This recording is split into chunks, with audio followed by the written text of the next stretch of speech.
Thanks for coming out again. So today the first part of the talk will be pretty programmatic.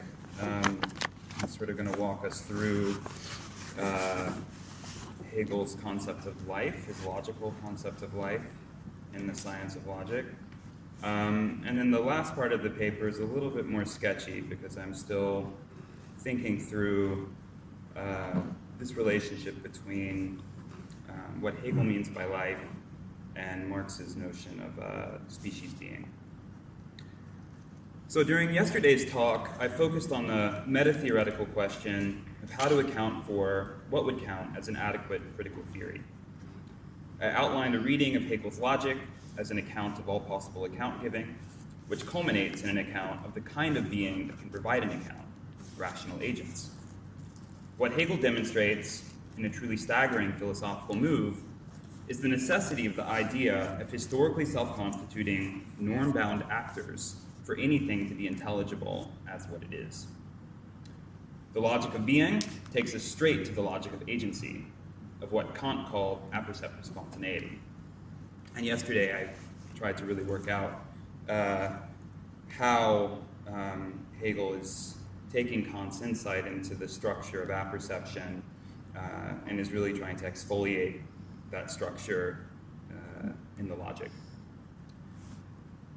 Following my account of Hegel, I turned to two of the most ambitious attempts to theorize and provide critical theories of society and history, Foucault's discursive historicism and Althusser's aleatory materialism.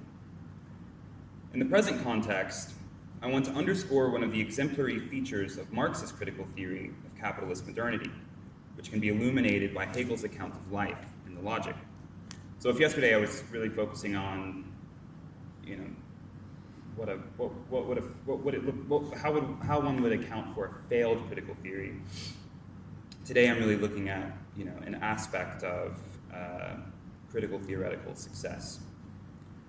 The majority of the discussion will be devoted to Hegel's category, and I will conclude by suggesting that Marx's conception of species being owes more to the Hegelian notion of the free genus than has traditionally been recognized. An abiding mystery about the logic is why the notion of life shows up as one of its categories. The logic poses the question of what must be true of being, for being to actually be being. It asks what would count as a coherent account of being. But as such, the logic is an account of what must be true of the thought of being, and thus of how thought in general ought to be understood. But what could the idea of life have to do with such an enterprise? A key aspect of the argument of the logic is the idea that if metaphysics, as Aristotle defined it, is the attempt to make sense of things, then logic is the attempt to make sense, of what it means to try to make sense of anything, in Robert Pippin's terms. Metaphysics grasps the forms of things, and logic grasps the forms of thought. Metaphysics and logic coincide for Hegel. This is one of the famous theses of the Encyclopedia Logic. Hegel says that logic and metaphysics coincide, they're one. The possible forms of things just are the possible forms of thought, since metaphysics is trying to give an adequate, coherent, and thus intelligible account of what it would mean for something to be. What the logical enterprise of making sense of sense ultimately requires is an account of the sense-making kind of being, or the kind of being that can make sense of things, us. The final book of the logic of the concept, is an attempt to provide such an account. The logic thus concludes with a theory of subjectivity, under the heading of the idea. The idea comes on the tail of a section entitled Objectivity, a strange subheading to find in the so-called subjective logic.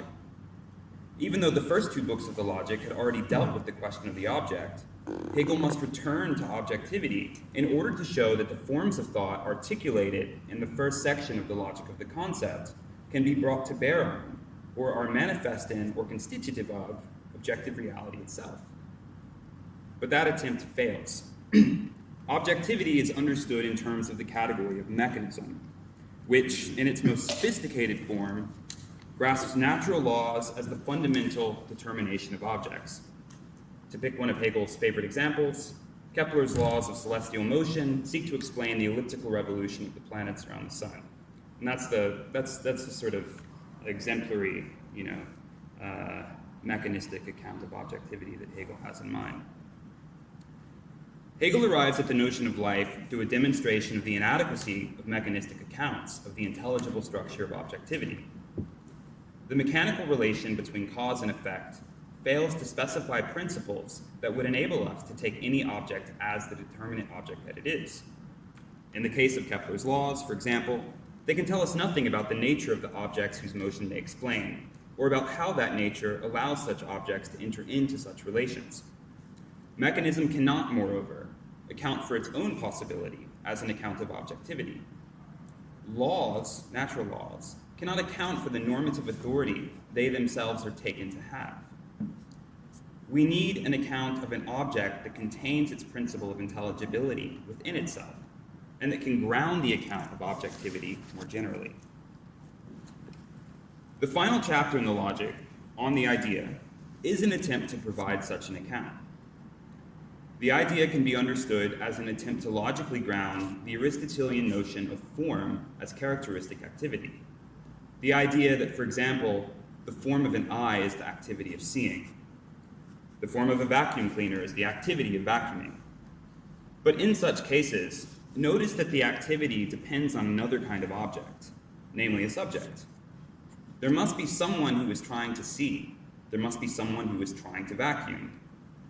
While such objects contain their principle of intelligibility within themselves, seeing and vacuuming, which determine respectively the parts that an eye ought to have and the parts that a vacuum cleaner ought to have for them to successfully be eyes and vacuums, the actualization of that principle depends on subjects. The idea is an account of the formal activity of subjectivity, and the first candidate, the most primitive form of such subjectivity, is the idea of a living being. In brief, the idea grasps the concept not as an imposition on an indifferent object, but as a constitutive standard that enables objects to be objects. The immediate form of the idea, the most primitive form of the idea, is life, because it is the most basic candidate account of an inner purpose, of an object that is its own purpose, or that constitutes itself in light of its concept, as I will explain. Life is essential to making sense of what it means to make sense of anything. It is essential to there being things that are intelligibly. The very distinction between being and essence that defines the objective logic requires that there be life, living beings for whom there can be a primitive distinction between how things appear to be and how they actually are. Conceived as a logical category, life here is to be distinguished from the life of any particular species, whether rational or non-rational. The logical category of life articulates the conceptual conditions for the intelligibility of the living, as distinct from the non-living, and eventually the rationally living, or what Hegel calls knowing. Hegel divides the life chapter into three sections: the living individual, the life process, and the genus. The three aspects of life specify what it means to be an object whose principle of intelligibility is internal to the object itself. So now I'm going to walk us through these three aspects of Hegel's conception of life, and then I'll turn to Marx on species being. So the living individual, the first of the three aspects of life, articulates the tripartite structure of the purposive form of living organisms: self-feeling, irritability, and reproduction. Through self-feeling, living individuals are governed by a universal or species-specific principle that enables them to experience what Hegel calls an inner difference, a difference within themselves, between what they are and what they are striving to be. Hegel calls this self-feeling rather than just feeling because all feelings, including both pain and pleasure, are taken to be reasons for acting in certain ways, and thereby express the purpose, the sense of self, essential to the identity of the living individual. An elephant's fright in the face of a pride of lions, for instance, is perceived by the elephant as a reason to seek safety. The irritability of living individuals lies in their capacity for being affected by the external world. Such passive excitation by objects is itself only possible on the basis of the spontaneous activity of self-feeling. For the presence of a river to trigger an elephant's thirst, the elephant must be disposed to perceive rivers as a place to take a drink. River objects fall within the purview of its irritability because drinking water from rivers is part of the generically defined practical repertoire of the elephant, falling within the purview of its self-feeling. Self-feeling and irritability find their special form of identity in reproduction. This is the third aspect of the living individual. Their identity is speculative, according to Hegel, because they are inseparable but distinguishable. The impression of the river is distinct from the feeling the elephant has towards it, but the river could make no impression were the elephant not inclined to feel thirsty at its sight. Such inclination is not just a product of habituation, but is an expression of the worth accorded the object on the basis of the creature's ends. To be irritated by an external object is to be susceptible to its presence, to feel inclined to respond to that presence in a determinate way, i.e. proposively. Following Aristotle and Kant, Hegel argues that the purpose of living beings is to maintain and reproduce themselves as the kinds of beings they are. The inner purposiveness of living individuals begins to satisfy the desideratum of teleology, that there be an object that gives itself its own purpose. What I mean there is that in a previous section at the end of the chapter on objectivity ends with, so it's the structure of the objectivity chapter. It's mechanism, chemism, and then teleology. And Hegel gives this sort of critical account of teleology in terms of external purposiveness. And the famous example of this is the tree whose purpose is taken to be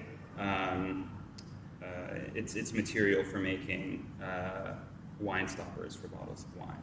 This is an external purpose. It has nothing to do with the intrinsic nature of a cork tree. And Hegel's critical of this notion of teleology because it gives rise to skeptical doubts. We can't actually give an account of or explain anything about that object on the basis of this sort of external purpose. So the idea of inner purposiveness that he's articulating in the chapter on life, that's supposed to satisfy a true teleology. So, for example, the legs and trunk of an elephant are the means to its self-maintenance. But as essential parts of the living whole of the elephant, they are also the end to be maintained. Elephants do not just happen to have such parts, as in the means-end relation characteristic of teleology, but they ought to have them, so that they can successfully maintain and be themselves. Yesterday, I used the example of a wolf with a broken leg, and from the standpoint of the category of life, this is a deficiency or a failure. We can count this as something that a wolf ought not have. It ought not have a broken leg. It ought to be integral. Likewise, the water from the river is a means, but it is also an end, since the activity of drinking is part of what it means to be an elephant, of what an elephant ought to do to maintain itself as an elephant. From an elephant standpoint, there ought to be rivers with potable water, or some such source. Irritability, therefore, is the responsiveness of living individuals to the means to their ends, while self-feeling is their proto-awareness of the ends that specify what can count as a means. Through reproduction, finally, living individuals are purposes unto themselves. The living individual, however, is not a closed totality or system. It is essentially dependent on an external environment, whose resources it must assimilate if it is to maintain itself. Hegel calls this process of assimilation the life process. This is the second aspect of life. Since life can no longer be regarded merely formally or in terms of an ideal individuality, but must instead be regarded as the ongoing activity of the satisfactions of needs through the consumption of external objects, Hegel refers to this experience of need as the absolute contradiction, the pain of a living being. This is a crucial but challenging claim. First, pain is a contradiction because it signifies a discrepancy between what a living individual is and what it ought to be, given its inner purpose. Need or desire implies a felt deficiency. In the experience of need, the living individual perceives a deficiency not between itself and an external standard, but within its own self. Second, pain is an absolute contradiction because it is not, in Hegel's sense of the term, a passing sensation or momentary state, but an essential aspect of being a being that has itself as its purpose.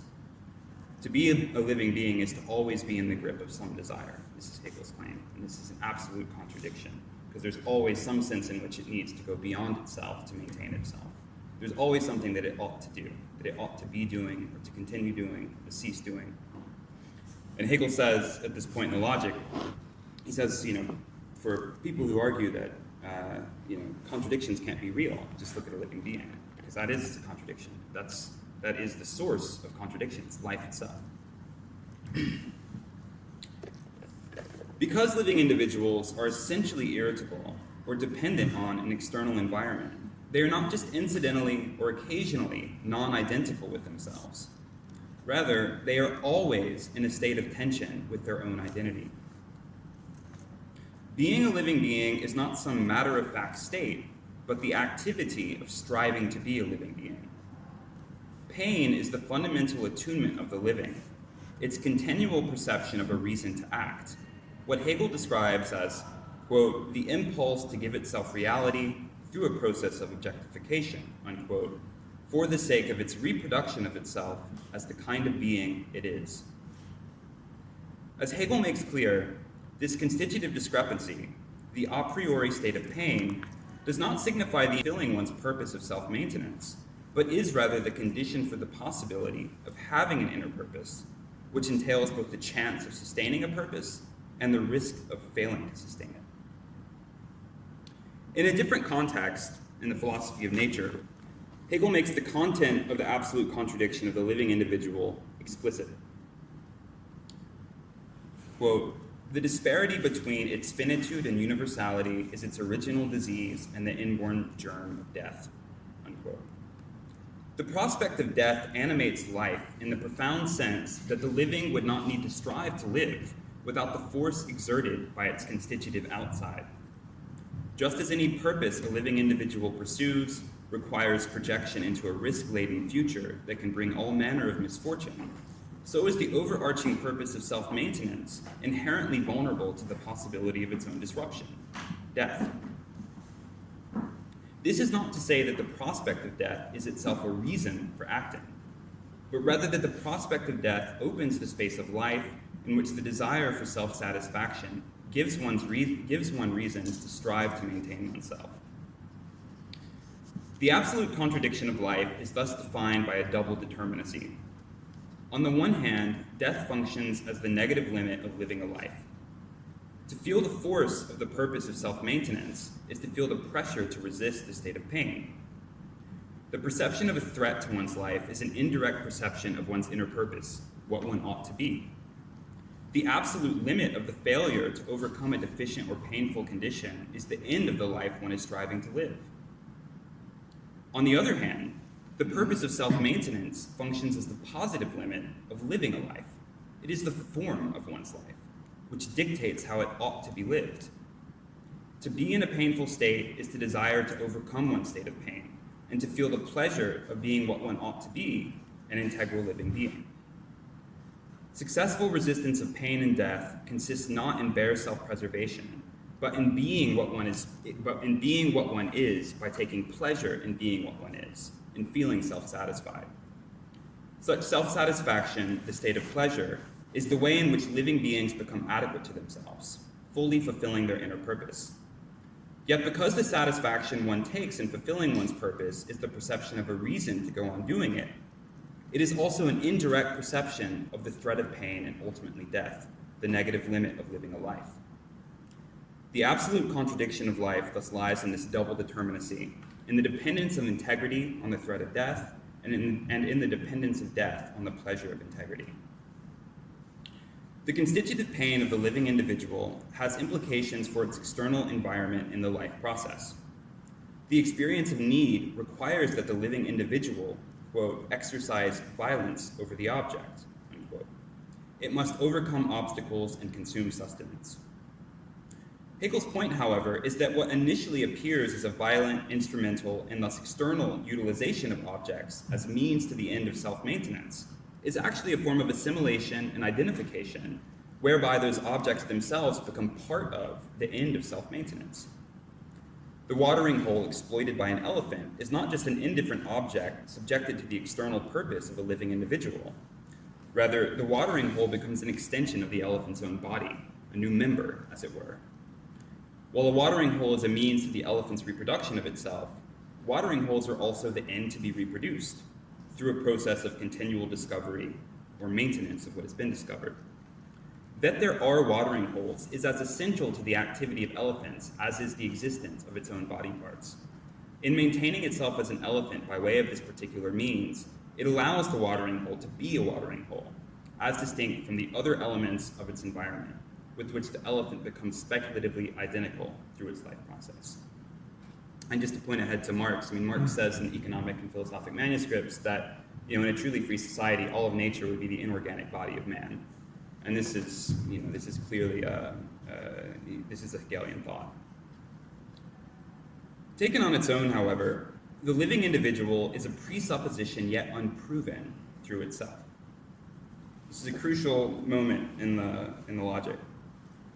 The activity of individual self-maintenance is governed by species-specific generic constraints, what Hegel calls the genus, which is essential to understanding the purposive form of living beings. The generic status of elephants, for instance, is not just a matter of the statistical likelihood that each newborn will exhibit certain regularities. Rather, the genus establishes how all elephants must act to fully be elephants. Through the arrangement of its parts and its activity of self-maintenance, an elephant strives to fulfill its genus, which renders an individual elephant intelligible as an elephant, as a member of a species, and establishes the distinction between health and sickness, pleasure and pain, success and failure. The genus, accordingly, is not an abstraction from particulars, a subjectively imposed taxonomic category, but a genuinely normative, concrete universal that is actual or effective in elephants, setting requirements for how their parts should be arranged and what they should do to maintain themselves as elephants.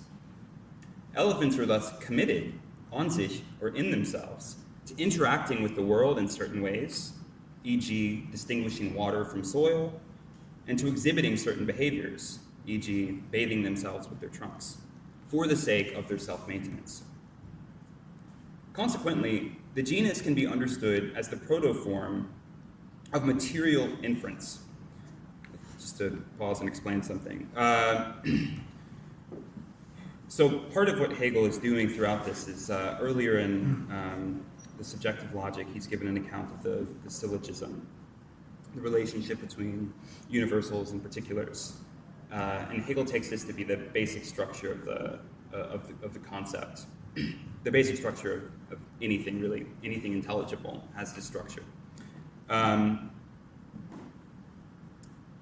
The idea of material inference is taken from the American philosopher Robert Brandom, who develops this idea, this distinction between material valid inferences and formally valid inferences. And an example of a materially valid inference on his conception, would be to say that Plato's academy is, north of the city of Athens, entails that Athens is south of, Plato's academy. So for him, it's the content of a material inference is what reflects its correctness rather than just the form of the inference alone. So I'm sort of riffing on this a little bit here, his notion of material inference. I'll explain it a little bit more throughout this paragraph. So the genus can be understood as the protoform of material inference, through which the environment is determinately differentiated and living individuals become subject to criteria that distinguish right from wrong forms of behavior. Such inferences are material because of their dependence on the living differentiation of the material conditions for self-maintenance. And also, this is, someone yesterday asked about the materialism in the title of yesterday's paper, Hegel's Materialism. And this is sort of where I see this coming explicitly into play. It is because animals are always dying that they must strive to live, and it is in striving to live that they maintain and determine their environment.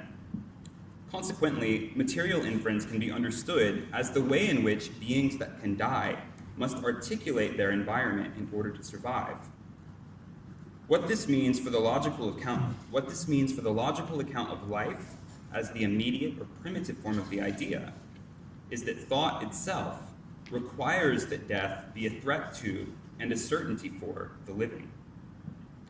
Death is thus not just an anthropological or biological fact about carbon-based entities. Rather, the existence of mortal living beings is a logical necessity for the intelligibility of anything. It is important to note that this does not mean that everything dies.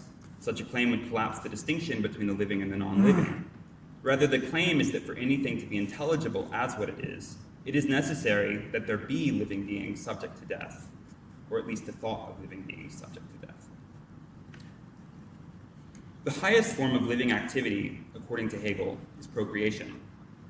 Through copulation with other members of its species, an elephant fulfills its purpose of maintaining itself, of being an elephant by doing what an elephant does, and relates to its own genus, and thus to itself, by relating to its intraspecies other.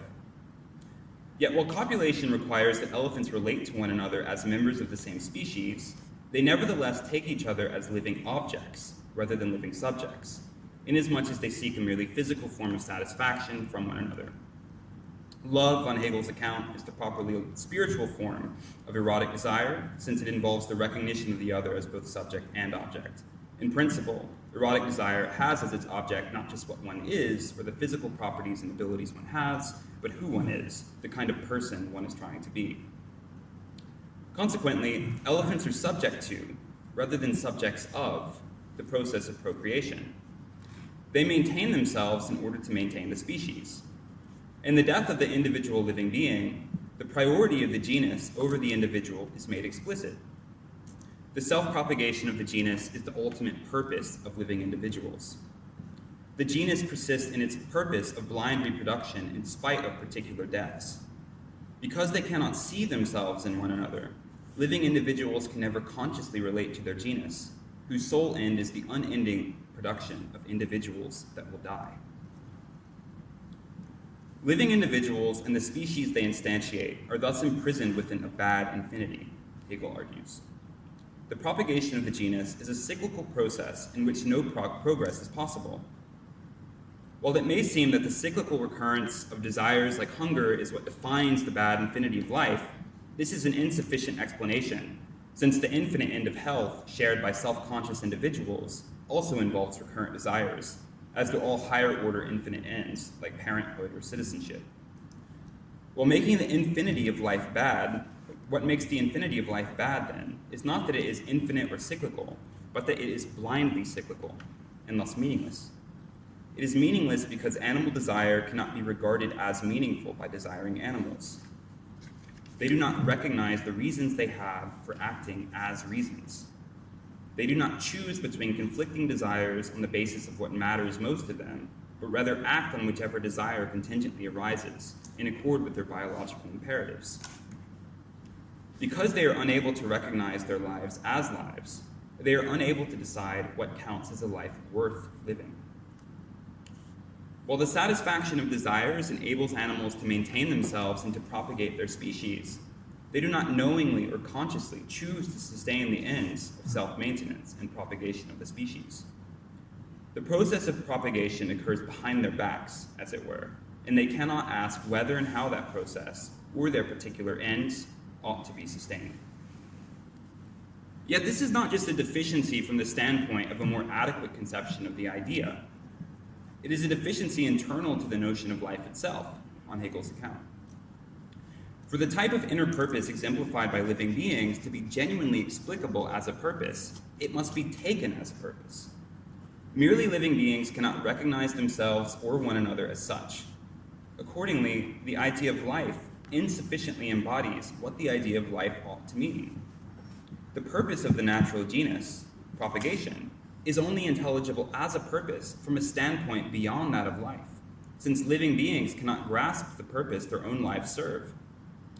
In this sense, a natural purpose is a deficient notion of what a purpose is, insofar as a purpose can only fully be a purpose, rather than an external imposition by being taken to be one. The notion of life cannot itself ground its own intelligibility, since it cannot give an account of itself, of what counts as being alive. A truly free genus is not simply determined by a purpose, but gives itself a purpose and acts in light of it. It is only when purposes become socially shared reasons that they become adequate to their own idea, i.e., actually self-grounding and self-justifying. The category of life is thus insufficient to account for the intelligibility of a genus that knows itself as genus. That is, the genus of merely living beings cannot account for its own intelligibility as self-propagating. The very moment in the logic in which Hegel articulates the primacy of the genus over the living individual and the status of the genus as its own object, in this instance, a change of standpoint is effected. Thought comes to occupy the position of knowing, the next category in the idea, which specifies the kind of self-conscious form of life that does have knowledge of the genus. We know ourselves as members of a genus, transforming the genus itself. The genus is no longer just the type of which individuals are tokens. It is now what Hegel calls the free genus, the freie Gattung, a genus that determines its own constraints. The idea is divided into three sections: life, knowing, and the absolute idea. The second section, knowing, is supposed to articulate what it means to be a rational being. And the two categories Hegel introduces to define rationality are the idea of the true and the idea of the good. But this account fails. The true is understood on a tabula rasa model, where a blank mind is confronted by an infinitely rich world it gradually registers, while the good is understood as an objective ideal to which the incorrigible matter of the world must be subjected. As Hegel argues, both ideas instantiate the myth of the given, of a given empirical world and of a given idea of the good, and must thus be overcome. Both ideas are in some sense question-begging. His solution to this impasse comes in the following section, the absolute idea, which he defines as the identity of life and knowing and the identity of the true and the good. In the philosophy of right, Hegel notes the following, quote, "The fact that human being is a living being is not contingent, but in accordance with reason. There is nothing degrading about being alive," unquote. This is a striking remark for an idealist to make, but it follows straightforwardly from the most important thesis of the logic, that the absolute idea consists in the identity of life and knowing, or life and the true and the good. But what does that mean?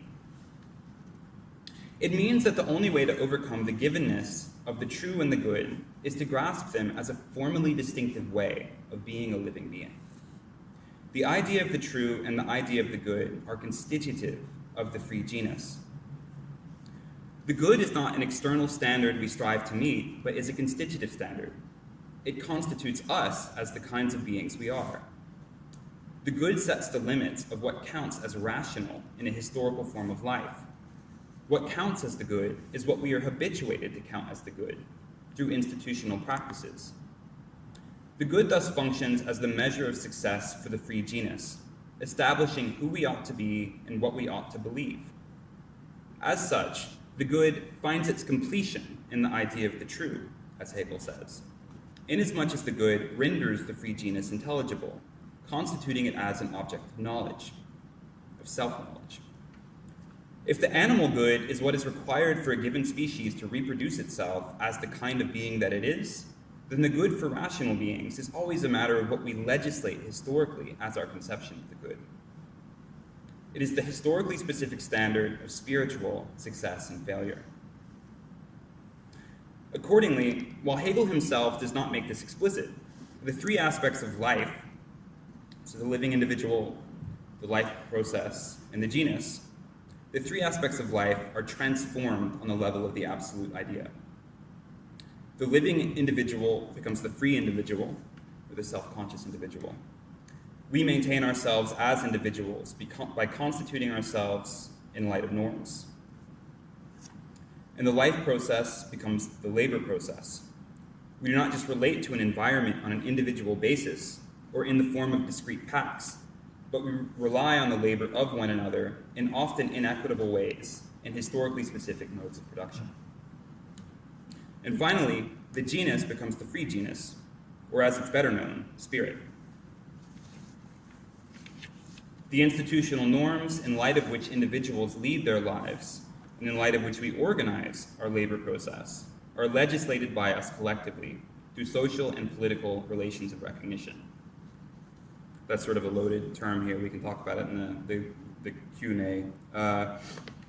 Now, what I want to claim is that Hegel's logical conception of the free genus is the true basis of Marx's notion of species being, rather than the Feuerbachian conception that Marx explicitly invokes. This is where this starts to become a little sketchy. Feuerbach first articulates the notion of species being in the essence of Christianity, where the concept is devised to distinguish man from the other animals. According to Feuerbach, the species specificity of humanity lies not in consciousness or sapience, but rather in our recognition of our status as social beings. Yet for the Marx of the economic and philosophic manuscripts, what it means to be a social being is subject to historical development. It is not just an essential feature of human being. This claim is predicated on the distinction between de re and de dicto approaches to philosophical interpretation. De dicto, or in terms of what Marx actually says, it is clear that he does not have Hegel in mind when articulating the notion of species being. But de re, or in terms of the conceptual matter itself, I want to argue that one, the Hegelian free genus sheds more light on what Marx is trying to say than Feuerbach does, and two, this further grounds the claim I made yesterday, that Hegelian logic seeks to vindicate our entitlement to critical theoretical claims about society and history. Marx does not explicitly begin to break from Feuerbach until the first of the 11 Theses on Feuerbach in 1845, when he criticizes Feuerbach's contemplative understanding of objectivity. Marx writes the following: "The chief defect of all hitherto existing materialism, that of Feuerbach included, is that the thing, reality, sensuousness, is conceived only in the form of the object, or of contemplation, but not as human sensuous activity, practice, not subjectively." But I want to argue that Marx's critical understanding of Feuerbachian thought is already implicitly operative in the 1844 economic and philosophical manuscripts. In the 1844 manuscripts, Marx argues that private property is not the cause of wage labor, but that wage labor is the cause of private property. What Marx means by this is that private property, as an institutional form, has wage labor as the condition for its possibility. This is not a causal claim in the sense that wage labor existed chronologically prior to private property. The whole point of the idea of primitive accumulation is to suggest the opposite, but rather is rather a causal claim in the sense that the final cause or purpose of wage labor is the production of private property, of surplus value and capital. Wage labor is a force of production that already expresses in itself the relations of production, insofar as the defining feature of wage labor, the exchange of labor time for a wage, already entails the opposition between labor and capital. Wage labor is thus the human sensuous activity that gives form to objectivity in the capitalist mode of production. That socially general form is private property itself. All of which is to say that already in the 1844 manuscripts, Marx has a non-Feuerbachian understanding of objectivity as a historically specific form of sensuous, practical activity. Moreover, Marx's conception of species being is also defined in part by our historically specific form of labor. As in Hegel, so in Marx. How we satisfy the requirements of our species being is partly constitutive of such species being. The Hegelian notion of the labor process as a key aspect of the free genus renders intelligible Marx's theory of wage labor as a historically specific form of social reproduction. Now, it is well known that Marx specifies 4 forms of alienation in the 1844 manuscripts. 1, alienation from nature, which is appropriated by capital. 2, alienation from man himself, since the wage laborer does not see herself in the life she is compelled to lead. 3, alienation from species being, since our species capacities become mere means to living a well-nigh animal existence. And 4, the alienation of man from man, insofar as we are compelled to regard others much as we regard ourselves, as either a means or an obstacle to reproducing our physical existence. What I want to suggest is that this 4th form of alienation in particular cannot be properly accounted for within the Forbackian understanding of species being. The alienation of man from man is not just an interpersonal form of alienation, but marks the alienation of species being from itself. Marx's point is that our historical form of the labor process is inadequate to the labor process, and that our historical form of life is inadequate as a form of life. Hegel's conception of the free genus as our collective capacity to determine our own normative constraints is the logical category that renders intelligible Marx's account of capitalism as an internally deficient form of species being. Under capitalism, productive activity, which is a constitutive aspect of our species being, becomes a means to the mere existence of the private individual. Species being itself becomes a means for maintaining our physical existence, but at the same time, the reduction of our life activity to a mere means is required by our historically specific form of species being, capitalism. In effect, capitalism reduces the free genus to the mere genus. Just as non-rational animals are subordinated to the process of the propagation of the species, so are we subordinated to the process of the reproduction and growth of capital. But by the same token, because capitalism consists in an objectification of our collective knowledge, skills, and capacities, it also makes possible a practical version of the transition effected theoretically in the logic. The change of standpoint that occurs between life and knowing, whereby thought comes to grasp the inadequacy of the genus as an account of subjectivity. This change of standpoint is mirrored in the change of standpoint that Marxism, as the most acute form of society's self-knowledge, exemplifies. What we come to grasp is that species being, the free genus, our conception of the good, or spirit, to pile up synonyms, is, in the form of capital, inadequate to itself, and just thereby to human freedom.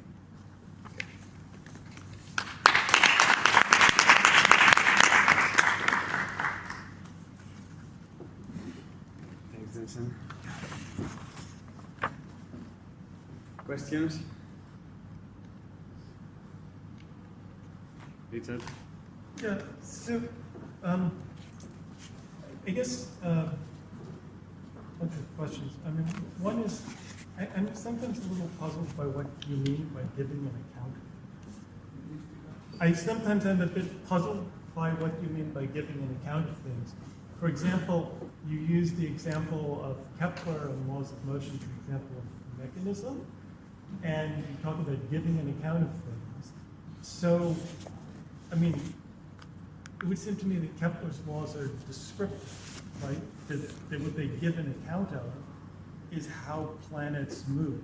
It's either correct or not. And that's what they're intended to do. So it seems odd to sort of ask that. Now, there's a deeper giving account of that through a broader understanding given through Newton, which actually Hegel has some issues with. But he prefers Kepler to the. He does, in my view, wrongly. But and that gives an account of something descriptively in terms of other principles of what you can deduce as a special case. Now, then you give the example of an elephant, right? And so I think to myself, well, okay, an elephant is a very complicated being. Like, to attribute desires or even love to an elephant or sadness, all of those things make sense to me. But there are lots of living things like slugs or amoebae, right? Like, does an amoeba have desire? An amoeba responds to its environment. Yeah, but it's a living being. But again, it seems to me there's an ellipsis here of purpose, right? Of giving, like attributing like a purpose in the sense of like a mind that wants something or does something on purpose, like a person or an elephant, presumably, or robots, and then something that is perceived as perhaps a mechanism, and then empirically, right, the category of species, right, from a kind of modern, right, biological standpoint, is not actually that clear, or of life, right? Are viruses alive?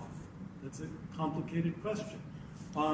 Do bacteria have species? I mean, there are people who would argue that because of gene mixing, that the category of species applies to, quote, higher beings like us and elephants, right? So it seems to me that there are a lot of empirical assumptions about the actual nature of living beings that go into the supposedly logical category. And for example, when you talk about life as making sense, I mean, I don't understand why logically one cannot imagine a living being that lives indefinitely. Right? Yeah, one could, but it would have to be susceptible to the possibility of that to be alive. Like there are jellyfish that could potentially live infinitely. But for contingent, not just for contingent reasons, but they're always exposed to the possibility. But you would say that if something met all the other definitions of life, but it was not subject to the possibility of death, you would not call that alive? That if, yet there are plenty of sort of examples of mythology or religious faith where people attribute exactly that possibility. I mean, that seems a peculiar... Yeah, but those are fictions. I mean, but part of the claim is that death is intrinsic to the logical structure of life. I mean, that's just specifying what it means to have to maintain yourself. To maintain yourself, there has to be something that's, threatening to disrupt that process of self-maintenance. Otherwise, there would be no motivation to maintain yourself. But I mean, again, like this goes back to this question of purpose, right, as seeming the essence of life. So I mean, there's another way of viewing life in which living organisms, right? Again, it's this idea that there's a distinction between life as something purposive versus non-living as something non-purposive. And there's another way of looking at it where, again, the molecular biological viewpoint where life is just complicated molecular machine, and molecules are just fundamentally the same as any inanimate matter. Yeah, and where you draw the line is a matter of where you draw the line on a spectrum of complexity, unless there is some spiritual component, right, which comes from outside. I'm just saying that's not a logically incoherent account. You may reject that, but I don't see what's logically incoherent about that account. Well, I don't know if it's incoherence, but I think that Hegel and Kant would say that such accounts cannot actually explain how they're picking out what they're picking out. That they can't explain what they're trying to. I mean, this is why, Kant is the one who makes the claim that, efficient causality simply cannot account for the structure of living beings. It can't explain, why a heart interacts with other organs in the way that it does. It can't explain these things without assuming the notion of a final purpose. We need the final purpose in order to know how these parts are working together in the way they are. But that, by the way, is the same logic as creationists.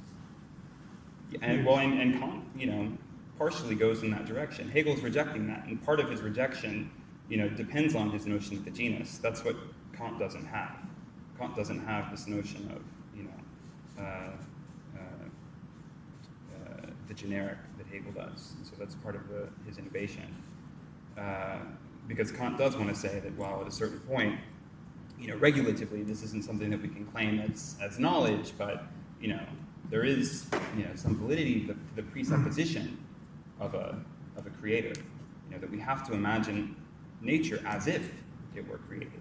Hegel completely rejects that. He thinks that that's just, natural theology, and so, Jensen, just to get this straight, for example, the possibility of immortal cyborgs would refute Hegelian logic, or the memory of death. I mean, they would have to improve their life.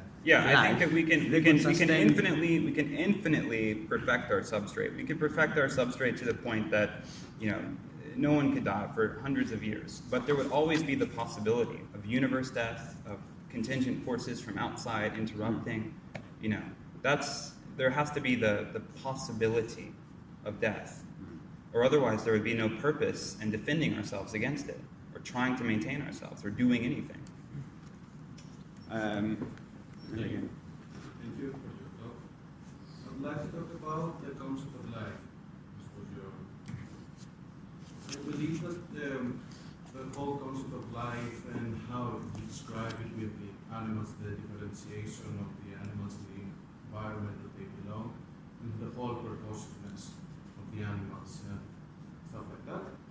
I believe that there is a certain distinction about how we approach the animal life, the whole complicated purposes and all the stuff that we are thinking about, how animals are responding with the environment, and our whole conceptual scheme about how they respond to the environment, and what they actually do.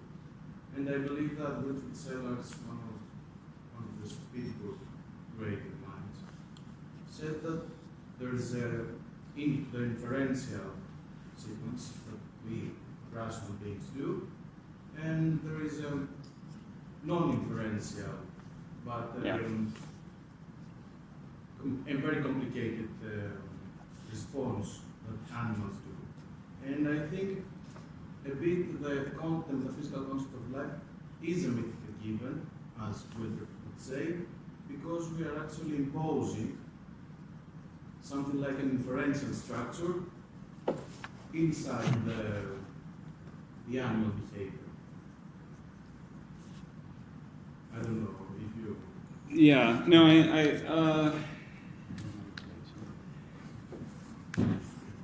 well, the claim, at least, that Hegel is trying to make is that, that the category of the genus, it's constitutive. Like, that's the only way that you could actually,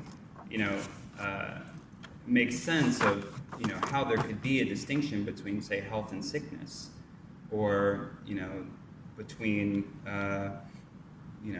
if you see a dog with 3 legs, you're recognizing a deficiency. You're discerning there's something going wrong. It's not what it should be. It can't do what it's trying to do fully as a living being. And what Hegel is trying to account for, is how we can give a sense of what that ought is, what that norm intrinsic to the living being is. And what Hegel wants to say is that, and I sort of said this yesterday too, but that this conception of a norm, and this actually relates to your first question. I'll come back to the Kepler thing after this. Hegel wants to say that the norm is internal to, rather than externally imposed. The Kantian position, by contrast, is that yes, this is just regulative. That this is something that heuristically we require for making sense of living beings, but God works in mysterious ways. So matter as it actually is in itself, it could be entirely different than how we have to imagine it. Hegel rejects this. I mean, he thinks that, this gives rise, that the sort of skepticism that this, plays with, it undercuts everything that Kant is trying to do. And Hegel thinks that he can actually,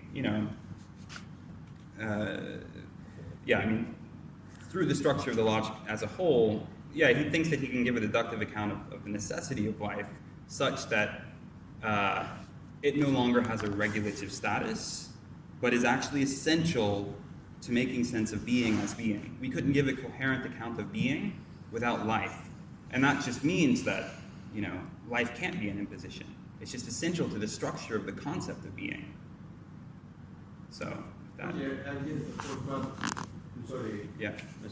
I think when we are understanding complex behavior about the inner self of animals, it's a bit risky to talk about the internal behavior of the animals as they are rational beings or normal governed beings. That's mine. Sure. But the question is, how do we render intelligible the distinction between a dog and a stone? How do we account for that difference? I believe physical science and neurobiology have made a lot of progress without the norm-governed stuff and the whole Aristotelian metaphysical system. Daniel Dennett, for sure, has made a lot of these ideas, and Darwin, of course. Yeah, I mean, but I don't think that the Hegelian account of life is incompatible with Darwin, for instance. I mean, I think that, natural selection is, it makes complete sense with Hegel's notion of the genus. But, Yeah. but it's precisely the failure of species to reproduce themselves perfectly through mutation that is the motive of force of evolution, right? If species always perfectly reproduce themselves, there were no mutations, there could be no evolution, right? It's because there are errors in the reproductive process. Sure, absolutely. That and- sort of contingency is not ruled out here. But, I mean, but the contingency, right, so in other words, the idea of the defectiveness, right, is the three-legged dog. Yeah. Right? In other words, all of the changes in life, all of the evolution is actually motivated by some defect, quote, defect, vis-a-vis the original plan. It's, otherwise there wouldn't. yeah, but it's a very complicated process for a Well, but- defect to become a new norm. Right, but. And that's what we're really talking about. We're not just talking about contingencies, we're talking about the emergence of new natural norms. But the norm is just dependent upon whether or not it works. Right, in terms of your internally given norm, right, then if it were an evolutionary advantage for dogs to have 3 legs, and Sure. right, a dog born with 3 legs that reproduces a species of 3-legged dog, right, that it's. But the question is, how could you pick that out in the first place as an object of biological or neurobiological explanation worthy of attention? Well, the How could you pick explanation- that out as something that needs a different kind of But the explanation than a explanation rock? is purely, right, as you put it, by hazard, by accident, right? The evolutionary biology explanation is, well, there's just this random deviation of certain molecules, and then there are the genetic mutations, and most of them are failures, but some of them work, right? It's a rejection of the explanation by teleology that you think is necessary to giving an account. That's where I get trapped by the question of what you mean by giving an account. Like in the question of the Kepler, you say, well, this doesn't give an account, and I just think, well, but. Well, I think it does. I mean, Hegel is saying that it does give an account. It's just an incomplete account. The point is that. Right, but why do you need a more complete account? Like a planet presumably doesn't have, whatever you think about a dog, I would attribute consciousness to a dog. But I don't think anybody attributes consciousness to a planet or an asteroid. It's just a thing, right? Well, at the highest level of Doesn't generality, Hegel wants to know, what it means to be able to ascribe authority to something like a natural law. And for Hegel, natural laws they're immanent to the universe. They're not just descriptions. Hegel rejects the idea that they're just descriptions, because then they wouldn't have any explanatory power. They wouldn't be doing anything. They would just be, repetitions of what already is the case. There would be no necessity to them. But Hegel wants to understand why they have necessity, why they're laws. And so part of the point is that they're immanent determinations of objectivity. Hegel just thinks that, mechanistically determined objects, or objects that are explicable in wholly mechanistic terms, they're not fully what objects could be. And part of that is because, they can't give an account of themselves. They can't give an account of how an account of them is possible. Hegel wants to know how it is that something like an account of a natural law can be specified in the first place. How a natural law can, be articulated as a natural law. That's the whole move that generates the structure of the logic. How can we get to the point where we can give an account of what could give an account of pure being? Jensen, I think also that perhaps the questions of Janis and Richard perhaps don't take under consideration the fact that you are trying to account for the concept of life in general. I mean, in your questions, you already assume that a dog or organisms are parts of life. And Jensen tries to specify this concept as a self-conscious life. What would a self-conscious life be? So even when you pose the question, you have assumptions about what life is. The question is, why not extending this to whole nature, that there is a self-conscious nature, that that human beings are not simply self-conscious form of life, but a self-conscious form of nature itself. Yeah.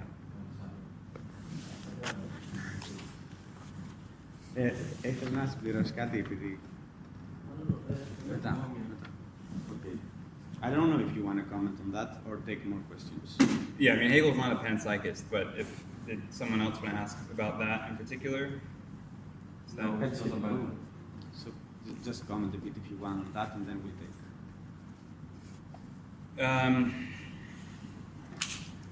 Why Hegel would say that. So the question is why for Hegel life wouldn't just apply to nature as a whole? Yeah. Why not derive the self-conscious genus from nature in general and from life?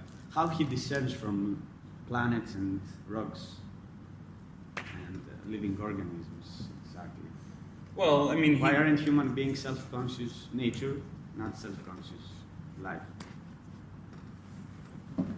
well, human beings are self-conscious nature and self-conscious life. No, both. But Hegel wouldn't say that all of nature is living. He wants to. I mean, this is the point of drawing a distinction between mechanism and teleology. That these are two different orders of explanation, and that there are certain phenomena that can be explicated in mechanistic terms, and it wouldn't make sense to ascribe a purposive form to them. And then there are other phenomena that exceed that order of explanation and require. I mean, the way that this works in the logic is a bit different because Hegel isn't saying, hey, there are living beings and mechanism can't account for this. Hegel's saying that there's something about mechanism as an account of objectivity. Mechanism, as it stands in the logic, is making the claim that everything can be understood mechanistically. That's the claim that the category of mechanism is making. And what Hegel is trying to show is that by its own lights, that fails. That's an inadequate notion of what objectivity is. And part of that is because that mechanism cannot give an account of itself as mechanism. We need to get to the point of thought. We need to be able to give an account of thought to articulate how an account of mechanism is possible. There are other contradictions that he's also trying to work through in, moving from mechanism to the idea, but that's the general form of the argument. Michalis, Dimitris, Alexandros. Thank you for a very clear presentation of a very difficult part of the logic. My question has to do with this self-maintenance of life as its own purpose. Yeah. Then you mentioned the role of death and the huge role it plays in the system, of course. But I am afraid that if we subtract this from the whole of the argument of the logic, it seems to go very close to what Spinoza was trying to say about life trying to keep itself as it may go, and so on, conatus. And Hegel is very clear in his critique of this. Yeah. Previously in the logic. Absolutely. Yeah. So I want to ask you, a few hundred pages before the parts you described, there is this part about the tool, which describes the tool in a very ambiguous way, but hints that its value, because it's being sacrificed for a purpose and so on, is even higher than the purpose itself. It makes us an argument. It's more dignified and more high as Absolutely. Right. So its value is higher because it sacrifices itself. Yes. Yeah. And I'm also reminded of another part of in the lectures on the philosophy of history. There is this brilliant description, we talked about this before, about the building of the house that in order to be built uses elements, Yeah. but it uses them against themselves. Yeah. So we use fire to shut fire out of the house. Absolutely. Yeah. And in the end of that passage it says that's the way human society works as well. Human beings create society and the state to be used as a power against themselves. Right. So I'm wondering how these two visions coincide in the logical, in your interpretation of this passage. Sure.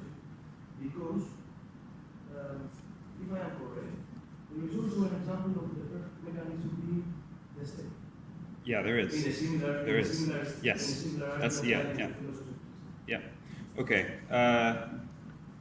That's really helpful. So the first thing on the Spinoza point and the conatus, Hegel definitely is drawing a distinction between self-preservation and self-maintenance. which is to say that self-maintenance for Hegel is not just the bare preservation of one's existence. So self-maintenance actually includes activities like, characteristic activities, for dogs, like, playing with other dogs or purring for cats, forms of self-enjoyment. So Hegel thinks that for living beings to maintain themselves, this doesn't just mean surviving. It means, they have a certain proto-form of the good, of what it means to successfully be a living being, not just in the sense of surviving, but, this is where pleasure comes into play, enjoyment. So there's a range of activities that fall outside of, preservation, or, outside of just the pursuit of preservation, that distinguishes what counts as self-maintenance for Hegel. So that's part of the distinction from Spinoza. And that's also why I like, propagation for Hegel. That propagation is part of what it means for an animal to maintain itself. It's part of what it means for an animal to successfully be an animal. Propagation doesn't have anything to do with, not for most animals, with an individual's self-maintenance, just with the species' self-maintenance. But nevertheless, for Hegel, a sterilized animal, that would be a deficiency in some way. That would be regarded as a certain sort of failure from the standpoint of life. The other question about self-sacrifice, did I understand that? Sacrificing for a higher value? Yeah, being it. Yeah, this is the doctrine of the two. But just one more, I think this is a tension within, I think Hegel does this on purpose and goes to the core of the logic, yes? I mean, the final chapter talks about releasing freely in nature. Yeah. In the phenomenology and in the science of logic too. Yeah. How we take this in terms of the, of course you answered about maintenance. Social being perhaps is not self-maintenance, it's not preservation. Yeah. Yeah. Yeah, exactly. I mean, that we can certainly, take it that certain things are, worth more than our lives, and we can only successfully be ourselves by giving ourselves up. That's totally intelligible for Hegel. It's tragic, but it's intelligible. As for the free release point, I take it that what's important about that moment is the distinction that he draws between a transition and a free release. When he says that the end of the logic isn't a transition, that there's no longer any logical necessity of going beyond the logic. The logic doesn't require a philosophy of nature. It doesn't require a philosophy of right to complete itself. He says that it's a free release of the idea because now that thought has given an account of itself, now that we know what it means to think, we can give an account of the other regions of being in light of what we take thought to be. So thought now has the freedom to release itself, to actually give these other sorts of accounts. And that's why I take it that this is sort of a quasi-critical moment in Hegel, because it's not just out of, dialectical necessity that we move to these other forms of account giving, but that this is just what the logic entitles us to do. We're now entitled to give those sorts of accounts. Was there a third question? Or is that the state, right. So in the mechanism chapter, the final example, one of the final examples that Hegel gives is of the state.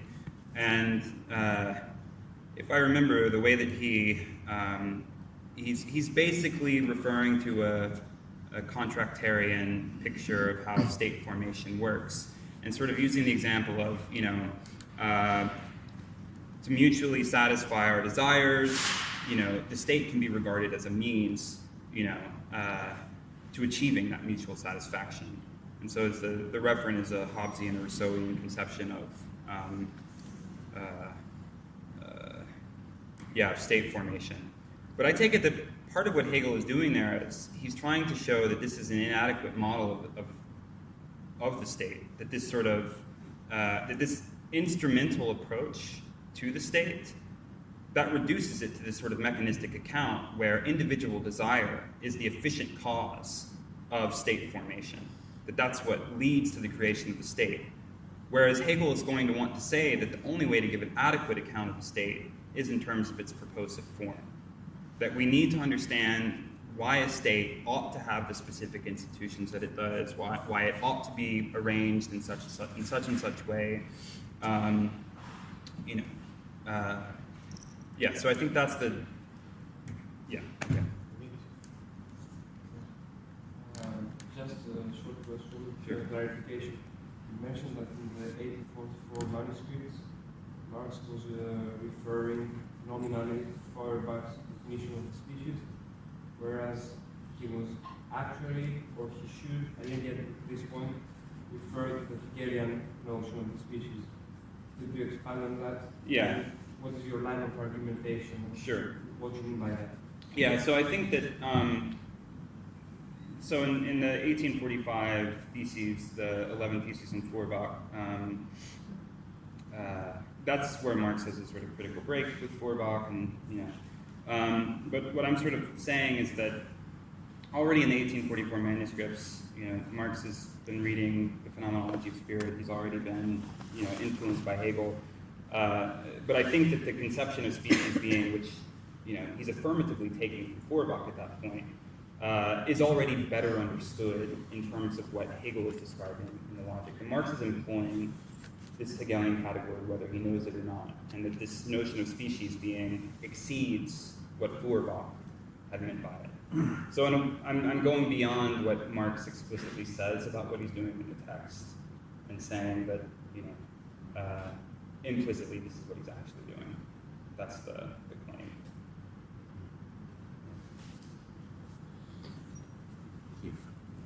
So I have two questions. The first one, I noticed that you used the term inadequate in the logic of concept. So in which sense do you I noticed that you used the term inadequate in many instances in the logic of concepts. Mm-hmm. So what do you mean exactly by inadequate? What do you have in mind? Like something like Übergang?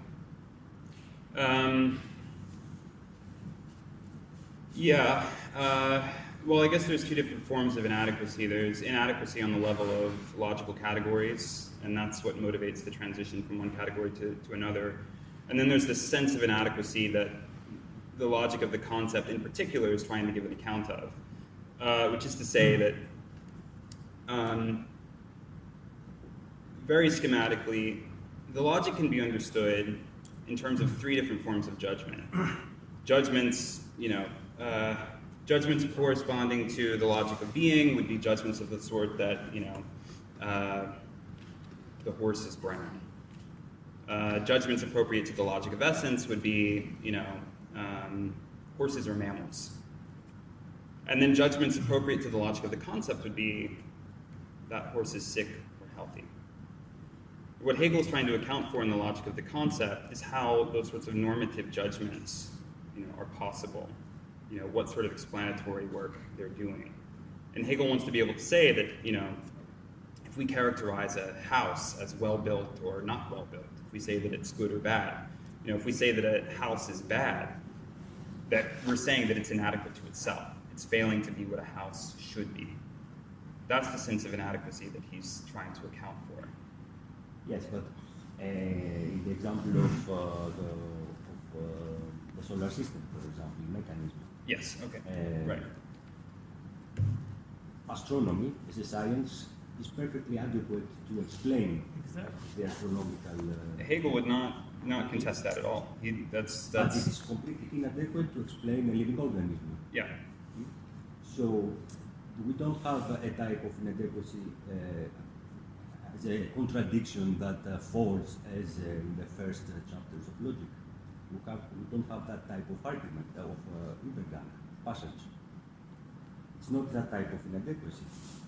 Objectivity is perfectly sustainable. It explains itself. Objectivity, by definition, stands by itself. So astronomy, as a science that refers to objectivity, sustains itself and can. It's perfectly adequate to explain the solar system, for example. Okay. So we don't have this type of Übergang as in the logic of being, or that's the first question and remark that I have. And the second one is, why does Hegel choose to put life in idea as the first chapter of idea, and not in objectivity? Not in objectivity. Okay. Well, on the transition point, it's a different form of self-negation than in the logic of being, in a sense. I agree with that. But Hegel does want to say that, I mean, that is what motivates the transition, is that mechanism is inadequate to itself. He's trying to say that if mechanism is taken as an explanation of objectivity as such, that's what counts as a failure. Otherwise, we wouldn't be able to explain why we need to move beyond mechanism. But where's the contradiction that makes it fall? It doesn't have any. What is the contradiction? It's true that he talks about the Übergang. He has a small chapter between mechanism and chemism that's called Übergang to chemism. And the same one, Übergang to teleology. But well, the claim about mechanism and chemism is he thinks that mechanism can't actually specify the relation between the parts of the sorts of systems that it's describing. That's why we need the transition to chemism. We need the notion of a chemical reaction. Yes, of course, but it's a change of paradigm. It's not a fall. It's a change of paradigm. We have a need of two different sciences to talk about two different things. And in that specific case, you could argue that he's just dealing with the inadequate state of chemistry at the time. That, like, by the 20th century, that the basic principles of why chemical reactions happen had been understood in terms of physics. But that didn't exist throughout the 19th century. So that just becomes a matter of empirical knowledge, not a logical distinction between two different types of knowledge. But it's also a logical distinction. It's an epistemological argument that Hegel does, and explains why, in order to pass from mechanism, meaning from objects that relate but they don't change after the relation, after the interaction between themselves, why do we need a different logical category to explain why they change? It's chemistry. I don't think it's a change in perspective, and I think this is brought out in particular in the chapter on teleology, because there the real point is that in both mechanism and chemism, they both require some principle of explanation, which teleology is supposed to fulfill. That it's supposed to be able to explain, both an overall systemic process and why the parts are arranged in the way that they are. In that case, it's, the fault with teleology is that the principle ends up being external, because it's based on the idea of, instrumental rationality or, artifact creation. Of course, because teleology, it stands for the application of two different sciences. That's why it's external and can only be external. It's not internal. It's not a divine creator outside that makes everything move. Yeah, but that's what he's saying, that initial form of, that teleology is concerned specifically with external purposiveness. And an external purposiveness is an inadequate account of what objectivity is. That's why he defines what a machine is in teleology. Yeah, but I take it that even there he wants to say that, the sorts of examples that he gives of, tools and houses and so forth, that we still need to go beyond external purposiveness, even to explain those things. Your general perspective in logic is that there is always progress to something higher than the previous one. Fuller intelligibility, absolutely. Otherwise, I don't think it's just paradigm shifts throughout. He's pretty explicit that, there are deficits in these accounts. And so, Jensen, to have an account of objectivity in general, you need the absolute idea. Yes. Otherwise, all the previous efforts are inadequate accounts of objectivity per se. Yes. You need the ultimate subjectivity to account for Exactly. Yeah. subjectivity. And why life doesn't belong to objectivity. Oh, right, okay. Life doesn't belong to objectivity because, this is very crude, but basically the criticism of, the sort of self-critique that's unfolding in objectivity is the externality of the principle of explanation object. That's where we end up at the end of external proposiveness. And then we get the transition to an idea of inner proposiveness. And Hegel thinks that the basic form of inner proposiveness is a living being. But he also thinks that that's the basic form of subjectivity. That life is the first form of a subject. He says that, the idea is the unity of concept and reality, subjectivity and objectivity. The first primitive form of that unity is a living being, which has its principle within itself. And why does that belong to the idea? Why life? Finally, what is life? Why life belongs to the idea? Idea is something, it's not something that you can experience. It's not something that you can show. It doesn't appear as a phenomenon. If I ask someone, show me life, it cannot show me life itself. It can show me something that is alive, but cannot show me life itself. But Hegel's not, but what he's pointing to is the form of a living being. You can see the actualization of the form, but what he's pointing to is the form as a principle of intelligibility of empirical living beings. So that's why, he's giving an account of a form of subjectivity. And that form of subjectivity is a category of intelligibility, which does enable us to pick out empirically, living beings. It enables us to distinguish, living beings from non-living ones. At least that's the claim. Jensen, can I return to more about the connection Sure, with yeah. Marx and Marxism? So the proletariat is deprived of its right to live and raises the issue of species being because it points to the possibility of changing its own being. It is the deprivation to overcome it and point to a possible fulfillment of the potentiality in this new social form that the proletariat embodies. So I want you a bit to explain, or because you already tried, why the idea of species being for Marx, which is raised from the existence of the proletariat itself and the possibility to radically transform socio-historical life of this specific being, human beings. Why do we need the concept of free genus? Why do we need the concept of life? Otherwise, the concept of species being becomes irrational, one choice among the others. What if you could try to specify a bit more why you think we need the free genus in order to make Marx coherent? Yeah. Well, one of the most popular criticisms of the 1844 manuscripts is that, sort of committing some humanistic or essentializing error, in what he's doing with species being. And I think that, I think that that's false, but I think that the Hegelian idea of the free genus is part of what enables us to explain specifically why that is false, and why in particular you can have an idea of, the human species without committing the sort of essentialist errors that people take Marx to be committing. So part of what I think that the free genus explains is what it means to be the kind of being that can transform its normative constraints, and that can change, what it means for it to be alive.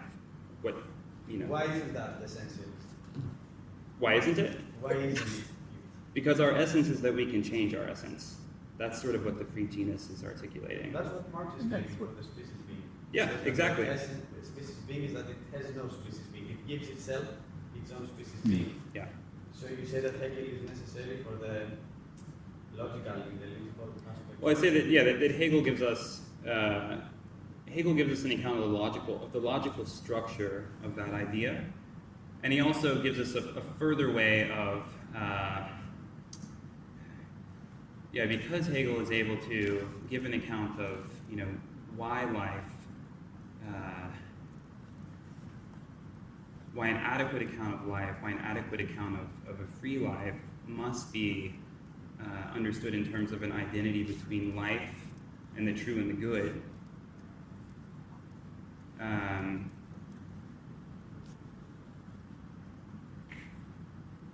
that's what enables us to understand the historical process of transforming what it means to be, a free being, of coming to realize what would actually count as a good life, what would actually count as a satisfying form of labor. And Marx is saying this, but Hegel gives us, the full structure of what that notion is, and he entitles us to it conceptually. He gives us the resources to actually, articulate why it's not an essentialist notion, or what it means to say that species being isn't essentialist. Because it's one thing to say the slogan that, well, species being has no essence, or to say that our essence, is that we can change our essence. It's another thing to explain that thought. And I think that what Hegel does is he explains that thought.